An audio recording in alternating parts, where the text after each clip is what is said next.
Let's talk about marketing hacks. Things you can do to gain an unfair advantage largely have been phased out. Yet I still see a lot of people who engage with digital marketing or trying to market their practice to gain an advantage by putting energy, time, and resources into figuring out these hacks. A common example is the domain name URL, and practice owners stress this thing so much that it becomes almost crazy because it has such a small impact on the actual results.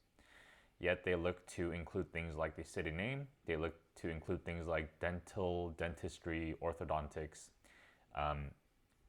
because of the misconception that your URL matters significantly when it comes to the actual searches that people are going to make and where you show up. And for a long time, this was true. Hacks worked until it didn't, until it was so abused that platforms had to take steps to patch these out, to basically remove these as an advantage. And what we see as a trend, as a big picture movement across marketing as we know it, is a shift away from tactical advantages, shifts away from small hacks you can do to gain an advantage and towards real signals. And what I mean by real signals is actual behavior, actual benefit for the user. So things like the URL stop mattering as much as the actual engagement and the actual processes, activity that goes on the website. And when Google sees those actual behavioral signals telling Google that this is a valuable website, then it starts to rank higher. More than the tactical stuff of having your H1 tags, having SEO optimized alt text, all these tactical elements, we start to shift away. And what the process was other platforms leveraging these tactics for the short term to understand what the true signals were. And then as soon as those true signals are identified, that becomes the competitive advantage. So we have to start looking at what is actually beneficial for people, what actually causes value, what creates value.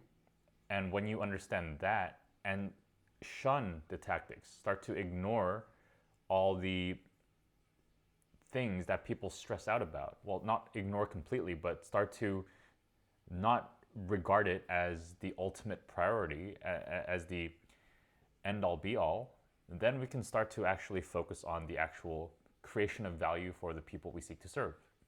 And when you do that, now what we see is the platforms support that instead.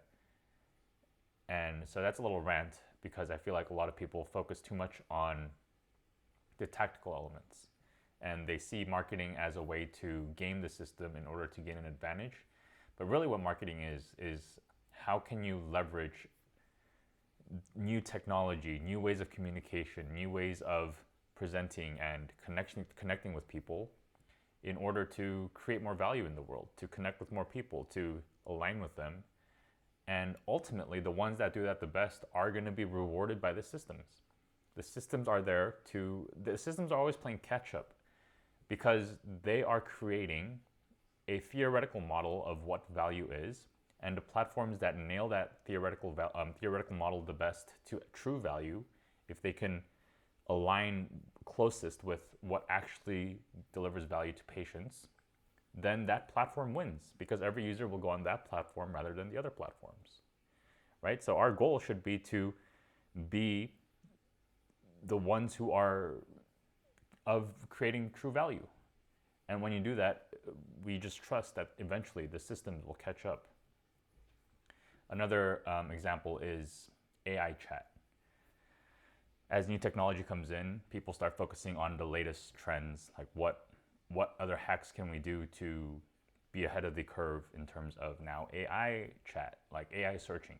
So if someone searches best dentist in Lakewood on ChatGPT or something, people stress out and put a lot of resources towards figuring out how they can be ranked highly there.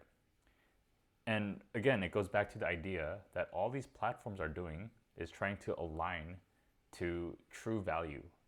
And if they can align you better to true value than other platforms, then that search engine wins. So instead of figuring out how we can hack this one platform in order to rank a bit higher, because even if you do, sure, you'll get a bit of benefits. But then as that platform realizes that it's being hacked into generating results that aren't favorable for itself, because if it's hackable, it's not a true reflection of true value, then it starts to patch it. And now all the effort and resources you've poured into getting that little hack disappears, where the other practices who focused on creating more value, they get benefits because they'll be closer aligned to the truth of creating value. So I say all this to say we have to stop putting so much attention and resources into the tactics. Yes, it's good to understand and work with, but we can't make that the main thing. We have to make service for the people we seek to serve. We have to make their wants and desires the forefront of the business. And that is, in a way, the most effective marketing that you can do. Everything else falls into place once you get that figured out. All right, so that's it for this video. If you want to see what it's like to actually find that out, figure out what desired feelings they want, what is it that they want, how can you align your practice to that, figure out who you're trying to serve, figure out what change you want to bring about. If you're interested in that kind of stuff, check out our course. I'll put it in the description, and I'll see you guys in the next one.